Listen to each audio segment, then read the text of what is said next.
भन्नाट रेसिपीमध्ये आपलं खूप खूप स्वागत. मी राजश्री कदम. आजची रेसिपी आहे पालकाची मऊसूत चपाती. ती कशी करायची आज तुम्हाला दाखवते. ओपन करूनसुद्धा दाखवते. मस्त पदार्थ त्याला सुटलेला आहे. तर त्यासाठी आता घेतलेलं आहे एक जुडी पालक. तो स्वच्छ निवडून धुवून घेतलेला आहे आणि आता उकळत्या पाण्यामध्ये 5 मिनटं शिजवून घ्यायचं आहे त्याला. शिजल्यानंतर अशी भाजी दिसते. त्याचा ज्यूस काढून घेऊ मिक्सरमधून. आता त्यासाठी लागणारे पीठ घेऊ 2 वाट्या. चवीनुसार मीठ घालून आता हे पीठ मळून घ्यायचं आहे.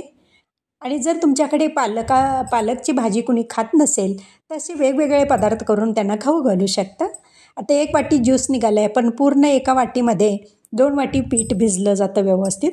आणि मस्त त्याच्या गुब्ब्या गुब्ब्या चपात्या करायचा, म्हणजे चवीला ते असं खायला बऱ्या वाटतात. गुब्ब्या गुब्ब्या असल्या ना आत म्हणजे पदर पदर सुटतात त्याला. तेल लावून आता पुन्हा एकदा एक गोळा आहे ना मस्त असं मऊ करून घ्यायचं आहे. आणि चपाती किंवा पोळ्याला गहू कुठला वापरायचा, योग्य कुठला असतो तर बनशी गहू असतो, तो शक्यतो वापरायचा. म्हणजे चपात्यासुद्धा मऊ होतात, पोळ्यासुद्धा छान होतात त्याच्या.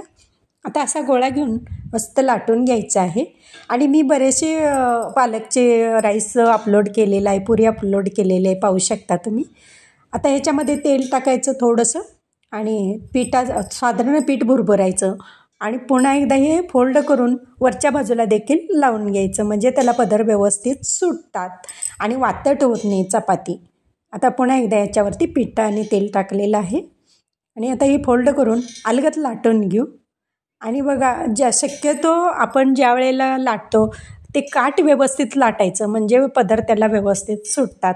ते पूर्वीचं एक म्हण आहे बघा, पोळी बघावी काटात आणि मुलगी बघावी ओटात. आणि आता ही छान अशी लाटून घ्यायची आहे काठापर्यंत. तयार झालेली पोळी, आता तवाही गरम झालेला आहे, आपण लाटून ते टाकून दोन्ही बाजूंनी तेल टाकून भाजून घ्यायचं आहे. आणि ही चपाती कोणत्याही भाजीवर खावा, मस्त लागत्या. जर तुमच्या घरी कुणी पालक खात नसेल तर अशी आयडिया करायला हरकत नाही. बघा एकदा करून कशी लागते पालकाची चपाती आणि मला कमेंट करून सांगा. आता ही मस्त भाजून घेऊ अशी. आणि पटकन होते, फारसा वेळ लागत नाही चपातीला. आणि कलर बघा, नैसर्गिक कलर आलेला आहे त्याला, किती मस्त कलर आलेला आहे. आपण कलर घालूनसुद्धा असा कलर येत नाही, इतका छान कलर आलेला आहे. आता काढून घेऊ गरमागरम चपाती आणि मग आपण आता मस्त त्याचा स्वाद घेऊ शकता.